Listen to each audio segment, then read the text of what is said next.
Hello students, welcome to TSAT classes.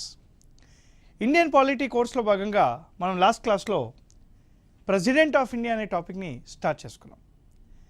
ఈరోజు president of India అనే టాపిక్ని కంటిన్యూ చేద్దాం. ఏం చూస్తాం దీనిలో ప్రెసిడెంట్ ఆఫ్ ఇండియా టాపిక్లో? Right, today let us see few things. The vacancy of the president, impeachment of the president, veto powers of the president, ordinance powers of the president. Right, ఈ విషయాలు చూసి vice president of India టాపిక్ని కూడా చూడడం జరుగుతుంది. So ముందుగా vacancy of the president of India. President of India యొక్క వేకెంట్గా ఎప్పుడు ఉంటుంది? రైట్, వేకెంట్గా ఉన్నప్పుడు ఏం జరగాలి? Vacancy of the president of India. President of India, right, when he resign, when he is suddenly dead, when he is impeached అంటే తీసేశారు, removed, or when his election is declared invalid. అంటే president of India యొక్క పొజిషను ఈ కారణాల వల్ల వేకెంట్గా ఉంటుంది. ఏ కారణాలు అవి? ప్రెసిడెంట్ ఆఫ్ ఇండియా రిజైన్ చేసిన, అంటే రెసిగ్నేషన్ లెటర్ ఎవరు సబ్మిట్ చేస్తాడు? వైస్ ప్రెసిడెంట్కి రెసిగ్నేషన్ లెటర్ సబ్మిట్ చేసి ప్రెసిడెంట్ ఆఫ్ ఇండియాని రిజైన్ చేసిన, ప్రెసిడెంట్ ఆఫ్ ఇండియా సడన్గా ఆఫీస్లో చనిపోయినా, ప్రెసిడెంట్ ఆఫ్ ఇండియాని తీసేసిన, ఆర్టికల్ 61 ప్రకారంగా ఇంపీచ్ చేసిన, ఆర్టికల్ 61 ప్రకారంగా if is impeached, or president of India elections అనేది ఆర్టికల్ 71 ప్రకారంగా సుప్రీంకోర్టు ఇన్వాలిడ్గా డిక్లేర్ చేసిన ప్రెసిడెంట్ ఆఫ్ ఇండియా పొజిషన్ ఆటోమేటిక్గా సడన్గా వేకెంట్ అవుతుంది. Whenever the president of India position is vacant, రాజ్యాంగం ఏమంటుందంటే, in case of the vacancy of the president of India, the vice president shall act as president of India for not more than 6 months. ఏ కారణాల వల్ల అయినా కూడాను president of India యొక్క position వేకెంట్గా అవుతే vice president అనే వ్యక్తి ప్రెసిడెంట్ ఆఫ్ ఇండియాగా 6 నెలల వరకు కొనసాగాలి. ఈ ఓన్లీ యాక్టింగ్ అంటే ఏంటి? టెంపరరీ మాత్రమే. అంటే ఈ 6 నెలల్లో న్యూ ప్రెసిడెంట్ ఆఫ్ ఇండియా యొక్క ఎన్నికలు జరగాలి. కొత్త ప్రెసిడెంట్ యొక్క ఎన్నికలు అనేవి ఈ 6 నెలల్లో జరగాలి. ఈ 6 monthsలో కొత్త ప్రెసిడెంట్ ఆఫ్ ఇండియా యొక్క ఎన్నికలు జరగాలి. Vice president shall act as the president of India for not more than 6 months అని చెప్పేసి ఇక్కడ చెప్తూ ఉందన్నమాట. Very very important, very very important. So ఎప్పుడైతే vice president of India acting చేస్తాడో, ప్రెసిడెంట్కు ఉండే అన్ని అధికారాలు, ఆల్ పవర్స్, అన్ని అధికారాలు కూడాను రైట్ ఈ వైస్ ప్రెసిడెంట్ యాక్టింగ్ ప్రెసిడెంట్కే వచ్చేస్తాయి అని అంటుంది అనమాట. సో ఇది vacancy of the president. Now let us see impeachment of the president of India. మనకి impeachment is nothing but removal. President of India యొక్క రిమూవల్ అనేది ఆర్టికల్ 61లో మనకి తెలుస్తుంది. ఈ impeachment procedure of the president of India మనం US constitution నుంచి తీసుకొచ్చాం. ఆర్టికల్ 61 ప్రకారంగా president of India can be impeach for only one reason, that is violation of constitution, రాజ్యాంగ ఉల్లంఘన. Only for the violation of the Constitution of India, the President of India can be impeached for no other reasons. వేరే కారణాల వల్ల కాదు, only for violation of the Constitution of India, the President of India can be impeached. Right, వేరే వాళ్ళని remove చేస్తే దాన్ని impeachment అనకూడదు, removal అని మాత్రమే అంటారు. ప్రెసిడెంట్ని రిమూవ్ చేస్తేనే దాన్ని ఇంపీచ్మెంట్ ప్రొసీజర్ అని అంటారు. మరి ఏంటిది ఇంపీచ్మెంట్ అంటే? ఏంటి, ఇక్కడ ఎలా రిమూవ్ చేస్తారు? ప్రెసిడెంట్ ఆఫ్ ఇండియాని రిమూవ్ చేయాలంటే ముందుగా ఒక రెజల్యూషన్, ఇంపీచ్మెంట్ రెజల్యూషన్ లోక్సభ మరియు రాజ్యసభలో 2/3 మెజారిటీ ద్వారా యాక్సెప్ట్ చేయాలి. when the impeachment resolution is accepted by 2/3 majority in Lok Sabha and Rajya Sabha, and then the President of India is considered removed. President of India అనే వ్యక్తిని remove చేసినట్టు అర్థం అనమాట. Very very important for the exam. అయితే ఈ లోక్సభ లేదా రాజ్యసభలో ఆ ఇంపీచ్మెంట్ రెజల్యూషన్ ఇనిషియేట్ చేసేటప్పుడు రైట్ ఈ యొక్క రెజల్యూషన్కి మినిమం 1/4 ఆఫ్ ద మెంబర్స్ యొక్క సపోర్ట్ ఉండాలి. మినిమం 1/4 ఆఫ్ ద మెంబర్స్ యొక్క సపోర్ట్ ద్వారా ఈ రెజల్యూషన్ని రైట్ ఇనిషియేట్ చేస్తారు. ఆ రెజల్యూషన్ ఇనిషియేట్ అయ్యాక మనము లోక్సభ మరియు రాజ్యసభలో 2/3 మెజారిటీ ద్వారా ఆ ప్రెసిడెంట్ ఆఫ్ ఇండియాని తీసేయవచ్చు అనమాట. ఇది ఇంపీచ్మెంట్ అనేది మనకు ఆర్టికల్ 61 ఆఫ్ ది కాన్స్టిట్యూషన్లో తెలుస్తుంది అనమాట. Now let's go to another important one, that is veto powers of the president. Absolute రిజెక్షన్ని వీటో అంటారు. అంటే ఒకసారి జాగ్రత్త, ఈ వీటో పవర్స్ అనేది ప్రెసిడెంట్ ఆఫ్ ఇండియా బిల్స్ మీద యూజ్ చేస్తారు. ఈ యూజెస్ ఆన్ ద బిల్స్. ఏదైనా ఒక ఆర్డినరీ బిల్లు లోక్సభ మరియు రాజ్యసభలో పాస్ అయ్యి ప్రెసిడెంట్ ఆఫ్ ఇండియా దగ్గరకు వచ్చినప్పుడు ప్రెసిడెంట్ ఆఫ్ ఇండియా ఆర్టికల్ 111 ప్రకారంగా వీటో పవర్స్ అనేవి యూజ్ చేస్తారు. Right, president of India Lok Sabha రాజ్యసభలో పాస్ అయ్యి ప్రెసిడెంట్ ఆఫ్ ఇండియా దగ్గరకు వచ్చేసాక ప్రెసిడెంట్ ఆఫ్ ఇండియా అక్కడ వీటో పవర్స్ యూజ్ చేసుకోవచ్చు. అసలు ప్రెసిడెంట్ ఆఫ్ ఇండియా బిల్లుని ఏం చేయొచ్చు అంటే ఒక 4 ఆల్టర్నేటివ్స్ ఉంటాయి ప్రెసిడెంట్కి. There are 4 alternatives to president of India on ordinary bill. ఏంటి సార్ అది అంటే, 1, you can accept the bill, you can accept the bill, you can reject the bill, you can withhold the bill, you can withhold the bill, or you can send back the bill to Lok Sabha and Rajya Sabha, to both the houses for reconsideration. For reconsideration. You can send back the bill to both the houses for reconsideration అన్నమాట. You can send back the bill to both the houses for reconsideration. మనకి president of ఇండియాకి ఒక bill వచ్చినప్పుడు ఆ bill పైన president of India ఏమేమి చేయొచ్చు sir అంటే ఈ 4 ఏమేమి చేయొచ్చు. ముందుగా ఒక బిల్లు ఒప్పేసుకున్నాడు అనుకోండి, then it is called act. ఎప్పుడైనా ప్రెసిడెంట్ ఆఫ్ ఇండియా ఒక బిల్లుని ఒప్పేసుకుంటే దాన్ని చట్టం అంటారు. హ్యాపీ కదా, అందరికీ happy. When the President of India reject a bill, that is called the end of the bill. That is called the end of the bill. ఈ వీటో పవర్ని absolute veto అని అంటాం. This is called absolute veto powers. దీన్నే మనము absolute veto powers అని అంటాం. Right, this is called absolute veto powers అంటాం. President of India ఒక ఆర్డినరీ బిల్లుని ఎప్పటి వరకు విత్హోల్డ్ చేసుకోవచ్చు సార్ అంటే any number of days. Any number of days, ఎప్పటి వరకైనా కూడా విత్హోల్డ్ చేసుకోవచ్చు. ఇలా ప్రెసిడెంట్ ఆఫ్ ఇండియా ఎప్పటి వరకైనా విత్హోల్డ్ చేసుకునే అధికారాన్ని పాకెట్ వీటో అని అంటాం. This is called pocket veto. దీన్నే మనము పాకెట్ వీటో అని అంటాం. జాగ్రత్తమ్మా, ఇంపార్టెంట్ ఫర్ ది ఎగ్జామ్. అంటే ఎప్పటి వరకైనా విత్హోల్డ్ చేసుకునే అధికారాన్ని పాకెట్ వీటో అని అంటాం. ప్రెసిడెంట్ ఆఫ్ ఇండియా ఒక బిల్లుని కావాలనుకుంటే ఈ can send back for reconsideration. ఒక్కసారి రీకన్సిడర్డ్ బిల్లుని లోక్సభ మరియు రాజ్యసభ మళ్ళీ పాస్ చేసింది అనుకోండి, మళ్ళీ ఎక్కడికి వస్తుంది? ఇది ప్రెసిడెంట్ ఆఫ్ ఇండియా దగ్గరికి వస్తుంది. ఎప్పుడైనా ఒక రీకన్సిడర్డ్ బిల్లు ప్రెసిడెంట్ ఆఫ్ ఇండియా దగ్గరికి మళ్ళీ వస్తే ప్రెసిడెంట్ ఆఫ్ ఇండియా ఏం చేయాలి? ఈ హ్యాస్ టు యాక్సెప్ట్ ఓన్లీ. ఇంకా వేరే ఏ ఆల్టర్నేటివ్ ఉండదు, ఖచ్చితంగా ఒప్పుకోవాల్సిందే. ఇలాంటి వీటో పవర్నే right this veto power is called ఏమంటాం సార్ దీన్ని? Right, this veto power is called suspensive veto.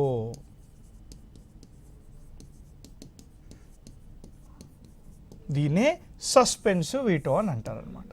మనకి the first president of India కానీ ఆర్ వెంకటరామన్ కానీ, జైల్ సింగ్ కానీ, డాక్టర్ బాబు రాజేంద్ర ప్రసాద్ గారు కానీ, ఏపీజే అబ్దుల్ కలాం గారు కానీ ఈ వీటో పవర్స్ అనేవి చాలా యాక్టివ్గా యూజ్ చేయడం జరిగిందనమాట.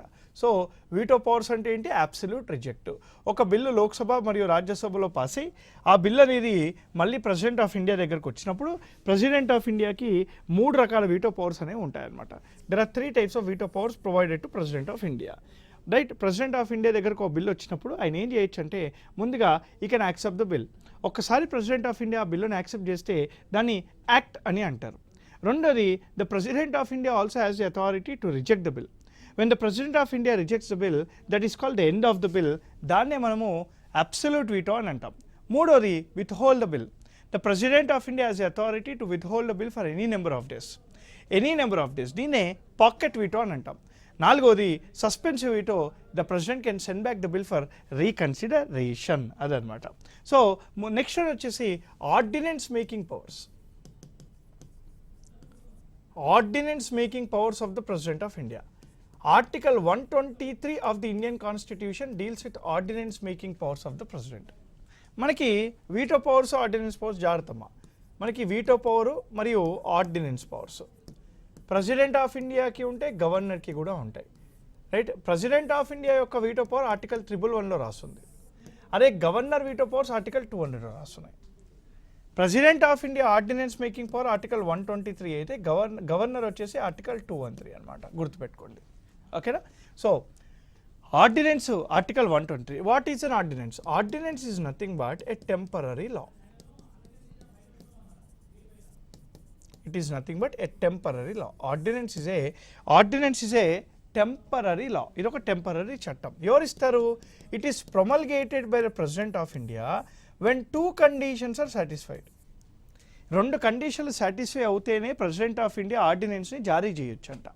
ఏంటా టూ కండిషన్స్ అంటే, 1 when there is an urgent need for the law. when there is an urgent need for the law, ఖచ్చితంగా చాలా ఇంపార్టెంట్గా అర్జెంట్గా చట్టం కావాలి ఇండియాలో. కానీ చట్టం చేయడానికి Lok Sabha Rajya Sabha is not in session. అంతే కదా, మనకి చట్టాలు చేయాలంటే ముందుగా లోక్సభలో రాజ్యసభలో పాస్ అయ్యి ప్రెసిడెంట్ దగ్గరికి వస్తేనే చట్టం అవుతుంది. కానీ ఆ చట్టం యొక్క అవసరం ఉంది. చట్టం చేయడానికి లోక్సభ రాజ్యసభ ఏమో రైట్ సెషన్లో లేవు. అందుకని టెంపరరీగా president of India right ordinance జారీ చేయవచ్చు అనమాట. అయితే ఇక్కడ కొన్ని ఇంపార్టెంట్ విషయాలు ఉన్నాయి. ఒకటేంటి, ordinance can become permanent. Ordinance permanent అవ్వాలంటే it has to be passed by both Lok Sabha and Rajya Sabha. It has to be passed by both Lok Sabha and Rajya Sabha within 6 weeks, right? Within 6 weeks from their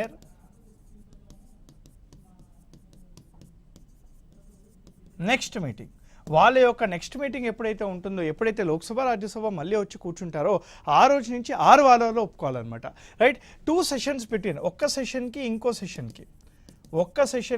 సెషన్కి maximum gap ఎంత ఉండాలి? The gap between 2 sessions of the parliament cannot be more than 6 months కదా, 6 నెలల కంటే ఎక్కువగా ఉండకూడదు. So the maximum duration to pass an ordinance is 6 months 6 weeks. అంటే కదా 6 నెలల్లో వచ్చి కూర్చున్న 6 వారాల్లో పాస్ చేయాలి. So maximum duration to pass the ordinance is 6 months 6 weeks. The permanent అవ్వాలంటే ఆర్డినెన్స్ అనేది 6 weeksలో పాస్ అవ్వాలి అని అంటుంది మన రాజ్యాంగము. మూడో విషయం sir, right, president of India can withdraw ordinance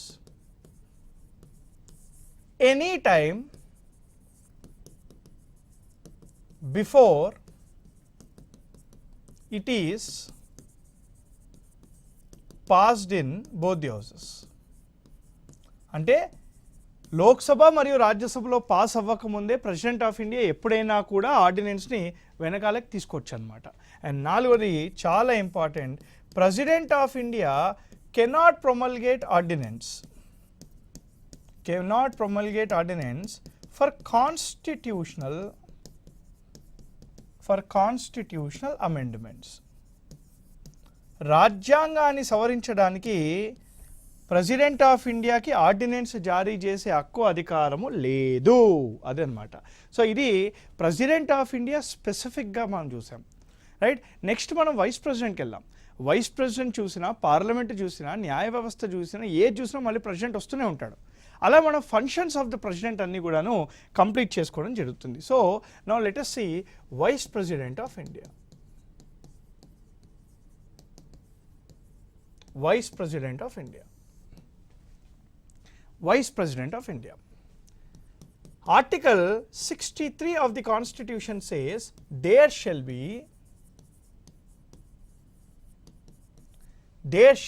vice president for India. There shall be vice president for India.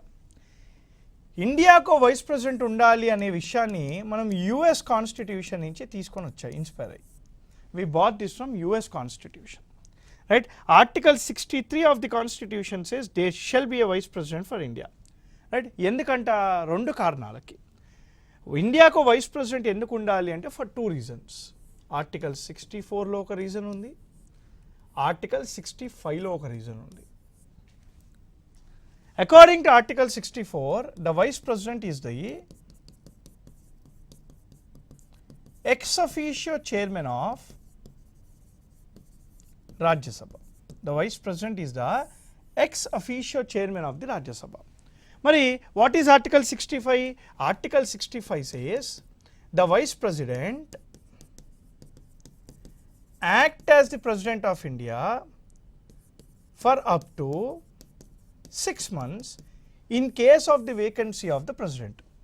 In case of the vacancy of the president, the vice president act as the president of India for maximum up to 6 months.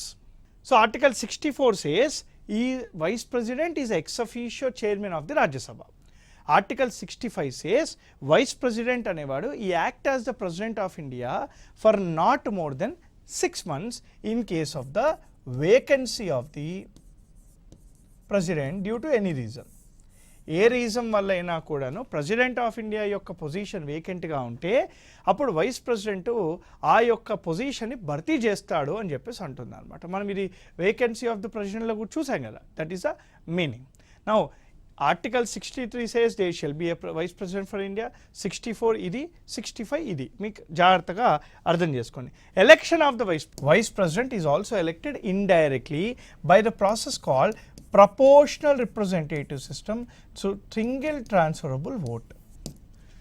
Proportional representative system through single transferable vote ద్వారానే మనకి vice president కూడా ఎన్నుకోబడతాడు. ఎవరు ఎన్నుకుంటారు sir అంటే the members who are part of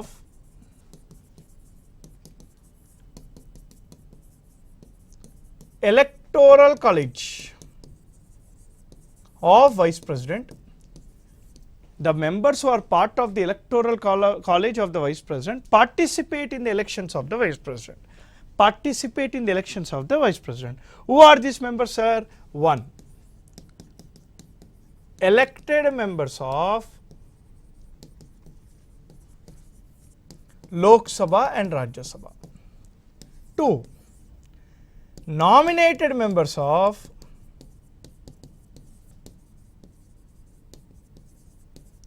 Lok Sabha and Rajya Sabha. Very important sir. అంటే state లెజిస్లేచర్స్కి సంబంధించిన ఎవరు కూడా వైస్ ప్రెసిడెంట్ ఎన్నికల్లో పార్టిసిపేట్ అవ్వరు. All the members of the parliament either elected or nominated they are the members, అంటే ఎవరైతే ఉంటారో they participate in the elections of the vice president అనమాట. సో ప్రపోర్షనల్ రిప్రజెంటేటివ్ సిస్టమ్ ద్వారానే ఎన్నిక కూడా జరుగుతుంది. So same value of the vote same ఉంటాయి, గుర్తుంది కదా. తెలంగాణ ఎమ్మెల్యే వాల్యూ వచ్చేసి 152, రైట్. ఇది వీళ్ళు ఓన్లీ ప్రెసిడెంట్ ఆఫ్ ఇండియాకు ఉంటారు. మనకి ఓన్లీ ఎంపీలు మాత్రమే ఇక్కడ ఉన్నది. So MP vote value in 2017 elections 708, in 2022 elections 700. So ఇది మనకి రైట్ 708 700 అనమాట. Elected members of the Lok Sabha Rajya Sabha and we have nominated members of the Lok Sabha Rajya Sabha. ఎవరు సార్ కండక్ట్ చేశారు ఎలక్షన్స్ అని అంటే ఎన్నికల సంఘం. The election commission of India, right, established under article 324 conducts the elections of the vice president. ఎవరైనా vice ప్రెసిడెంట్ ఎన్నికల్లో participate చేయాలి అని అనుకుంటే రైట్, వాళ్ళు ఎన్నికల సంఘానికి వాళ్ళ యొక్క నామినేషన్ లెటర్స్, వాళ్ళ యొక్క నామినేషన్ పేపర్ సబ్మిట్ చేస్తారు. అయితే ఇక్కడ 2 కండిషన్లు. 1, వైస్ ప్రెసిడెంట్గా నామినేషన్ వేయాలంటే మినిమం 40 మెంబర్స్ దాన్ని సపోర్ట్ చేయాలి. ప్రెసిడెంట్ ఆఫ్ ఇండియాకి అయితే 100, ఇక్కడైతే మినిమం 40 మెంబర్స్ సపోర్ట్ చేయాలి. రెండోది ఏంటి, సెక్యూరిటీ డిపాజిట్ చేయాలి. సో సెక్యూరిటీ డిపాజిట్ ఆఫ్ 15,000 రూపాయలు చేయాలి విత్ ఆర్బీఐ. ఈ సెక్యూరిటీ డిపాజిట్ మళ్ళీ వెనకాలకి రావాలి అని అంటే 1/6 ఆఫ్ ద వ్యాలిడ్ ఓట్స్ రావాలి. 1/6 ఆఫ్ ది వ్యాలిడ్ ఓట్స్ కనుక ఆ వ్యక్తికి వస్తే అతని యొక్క 15,000 రూపాయలు అతనికి ఇచ్చేస్తారనమాట. So vice president right nomination ఇదనమాట. ఇక్కడ మనం ఒక చిన్న విషయాన్ని right, what is the qualifications, అసలు ప్రెసిడెంట్ మరియు వైస్ ప్రెసిడెంట్ అవ్వాలంటే క్వాలిఫికేషన్స్ ఏంటి, ప్రెసిడెంట్ కూడా ఇక్కడే చెప్తున్నాం. ప్రెసిడెంట్ ఆఫ్ ఇండియా అవ్వాలన్నా వైస్ ప్రెసిడెంట్ అవ్వాలన్నా క్వాలిఫికేషన్స్ ఏంటి. ఫస్ట్ ప్రెసిడెంట్ చూసేద్దాం రైట్. ముందుగా సిటిజన్ ఆఫ్ ఇండియా ఉండాలా, he should be a citizen of India. రెండోది మినిమం 35 ఇయర్స్ ఏజ్ ఉండాలా, మినిమం 35 ఇయర్స్ ఆఫ్ ఏజ్ ఉండాలి. మూడోది there should be no office of profit in government, అంటే ప్రభుత్వంలో ఎలాంటి డబ్బులు వచ్చే ఒక పొజిషన్ కానీ టెండర్లు కానీ కాంట్రాక్ట్ కానీ ఉండకూడదు. అండ్ వెరీ ఇంపార్టెంట్ నాలుగోది, ఈ must be qualified to become the member of Lok Sabha, అంటే లోక్సభ సభ్యుడిగా కావాల్సిన అర్హతలు ఏవైతే ఉంటాయో అవి క్వాలిఫై ఉండాలి అని చెప్తుంది ఇక్కడ. అంటే లోక్సభ మెంబర్ ఉండాలి అని చెప్పట్లేదు, లోక్సభ సభ్యుడికి అయ్యే అర్హతలు ఏవైతే అవి కూడా క్వాలిఫై అవ్వాలి అని అంటుంది అనమాట. మరి వైస్ ప్రెసిడెంట్కి సార్ సేమే ఉంటాయి, ఒక్కటి డిఫరెంట్గా ఉంటుంది వైస్ ప్రెసిడెంట్కి. First one citizen of India, రెండోది మినిమం 35 ఇయర్స్ ఆఫ్ ఏజ్, మూడోది no office of profit in government. And lastly very important, he or she must be qualified to become the member of Rajya Sabha. So Rajya Sabha సభ్యుడు కావాల్సిన qualifications ఏవైతుంటే అవి qualify అవ్వాలి అని చెప్పేసి ఇది చెప్తుంది అనమాట. ఈ or she must be qualified to become the member of Rajya Sabha. ఇక్కడేమో లోక్సభ, ఇక్కడేమో రాజ్యసభ, రాజ్యసభ మెంబర్ కావాలని చెప్పట్లే, రాజ్యసభ మెంబర్ అవ్వాలంటే అర్హతలు ఏమిటంటే అవి కావాలని చెప్తుంది అనమాట. ఓకేనా. సో వైస్ ప్రెసిడెంట్ విషయాలు ఇంకా కొన్ని విషయాలు, duration, term, that is term, the term of the vice president. రెండు రీఎలెక్షన్ రైట్. మూడోది ఓత్, ప్రమాణ స్వీకారం రైట్. నాలుగోది రెసిగ్నేషన్. వినండి ఒకసారి జాగ్రత్తగా వినండి రైట్. నాలుగోది resignation. The term of the vice president is 5 years. The term of the vice president is 5 years, 5 సంవత్సరాలే. చాలామంది 6 సంవత్సరాలు అంటూ ఉంటారు, తప్పు. ఆయన రాజ్యసభలో ఉంటాడు కాబట్టి మీరు 6 అంటారేమో, కాదు, 5 సంవత్సరాలే. Reelection, yes, can be reelected any number of times. Can be reelected any number of times. Oath, vice president యొక్క ప్రమాణ స్వీకారం ఎవరు తీసుకుంటారు సార్ అంటే ప్రెసిడెంట్ ఆఫ్ ఇండియా తీసుకుంటాడు. ప్రెసిడెంట్ ప్రమాణ స్వీకారం CJI, chief justice of India తీసుకుంటే రైట్, వైస్ ప్రెసిడెంట్ ప్రమాణ స్వీకారం ప్రెసిడెంట్ తీసుకుంటాడు. రెసిగ్నేషన్ రైట్, ప్రెసిడెంట్ ఆఫ్ ఇండియాకే అడ్రస్ చేస్తాడు వైస్ ప్రెసిడెంట్, అతని యొక్క రెసిగ్నేషన్ లెటర్ అనేది ప్రెసిడెంట్ ఆఫ్ ఇండియాకే సబ్మిట్ చేస్తాడు. అయితే ఒక చిన్న విషయం చెప్పాలి మీకు, ప్రెసిడెంట్ ఆఫ్ ఇండియా మరియు వైస్ ప్రెసిడెంట్ రైట్, వీళ్ళ యొక్క ఎలక్షన్ అనేది before the completion of the term, చేయాలి. అంటే వాళ్ళ యొక్క టర్మ్ కంప్లీట్ అవ్వకముందే, 5 సంవత్సరాలు కంప్లీట్ అవ్వకముందే లాస్ట్ 6 నెలలు ఉంటాయనగా వాళ్ళు ప్రెసిడెంట్ మరియు వైస్ ప్రెసిడెంట్ యొక్క ఎన్నిక చేయాలి అని చెప్పేసి రాజ్యాంగంలో రాస్తుందన్నమాట. నేను what about the removal of the vice president sir? Removal of the vice president చాలా ఇంపార్టెంట్. మనకి ఆర్టికల్ 67 సబ్ క్లాస్ బిలో రాస్తుంటుంది removal of the vice president. Right there will be a resolution. The resolution to remove the vice president is initiated from Rajya Sabha only. అంటే vice ప్రెసిడెంట్ని remove చేయాలి అంటే ఆ రెజల్యూషన్ని రాజ్యసభలోని initiate చేయాలి. రాజ్యసభలో deputy chairman will take charge. అంటే ఎప్పుడైతే మనకి vice president removal resolution పెడతారో అప్పుడు డెప్యూటీ చైర్మన్ సభని ముందుకు తీసుకెళ్తారు. రైట్. అయితే రాజ్యసభలో వైస్ ప్రెసిడెంట్కు 14 days నోటీస్ ఇవ్వాలి.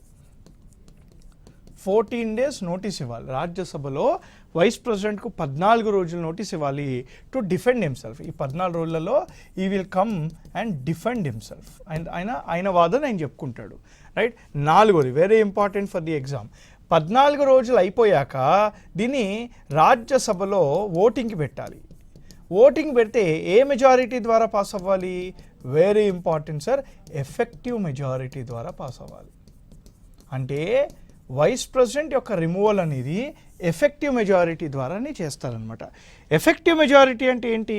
వేకెంట్ సీట్స్ మైనస్ చేసేయాలి అనమాట. ఎఫెక్టివ్ మెజారిటీలో వేకెంట్ సీట్స్ మైనస్ అవుతాయి. ఎఫెక్టివ్ మెజారిటీని స్పీకర్ని కానీ డెప్యూటీ స్పీకర్ని కానీ రైట్ వైస్ ప్రెసిడెంట్ కానీ రైట్ డెప్యూటీ చైర్మన్ వీళ్ళని రిమూవ్ చేయడానికి వాడతారు. To remove this 4 positions effective majority is used అనమాట.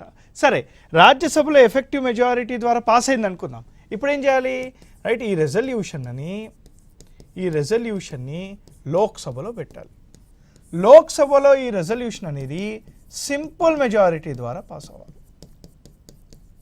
Right, whenever Lok Sabha simple majority ద్వారా రెజల్యూషన్ పాస్ అవుతుందో vice president is considered removed.